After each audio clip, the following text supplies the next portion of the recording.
ED की तरफ से हरियाणा प्रदेश में अलग अलग बिल्डरों के यहाँ पे रेड मारी गई थी। और जब रेड करी तो उस रेड के अंदर भूपेंद्र सिंह हुड्डा के खिलाफ एक FIR लॉन्च होती है। हुड्डा के खिलाफ जैसे ही FIR लॉन्च हुई, हुड्डा साहब ने उसी वक्त बीजेपी के नेताओं से संपर्क करना शुरू कर दिया और बीजेपी के नेताओं से मिलकर के पूछा, बताओ मैं तुम्हारी क्या मदद कर सकता हूँ। उन्होंने हुड्डा के सामने शर्त रख दी कि जो 30 MLA तेरी पार्टी के मौजूदा है, इन 30 के 30 को फिर से टिकट दिलवा दें। ये आप मान के चलो,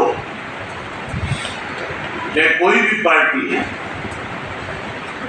MLA एक बार तो बढ़ जाता है, लेकिन MLA बन करके अगर हल्के के लोगों की ऊपर उनकी बातों पे खरा ना उतरे तो लोग फिर उसको बदलने का मन बना देते हैं। ऐसा अनेक लोगों के साथ में, अनेक लोग ऐसे थे जो MLA बने, दोबारा बने नहीं। दूर जाने की जरूरत नहीं है। राणा साहब ने यहाँ से MLA की टिकट दी थी, तस्वीर आपने जिताया था, जिताया था नहीं जिताया, दोबारा दाव हो गया कि कभी इसलिए दाम नहीं लगा दोबारा उसका कि वो तुम्हारी बात पे खरा नहीं उतर पाया। इसी तरह जो 30 MLA कांग्रेस के थे, उनमें से 16 ऐसे MLA थे जिनसे लोग नाराज थे, तो सर्वे की रिपोर्ट में बताया गया। और ये भी उन रिपोर्ट में कहा गया था कि अगर इन 16 की टिकट काट करके नए चेहरे दे दिए तो ये 16 की 16 सीट फिर कांग्रेस जीत जाएगी। लेकिन क्योंकि हुड्डा दबाव में था, इसलिए हुड्डा ने जाकर के बीजेपी की मदद हो इसके लिए हाईकमान के सामने प्रस्ताव रख दिया और कह दिया कि अगर 30 के 30 को टिकट नहीं देंगे तो इनमें से आधे भाग करके बीजेपी में चले जाएंगे। और बीजेपी में जाएंगे तो फिर शुरुआत से ही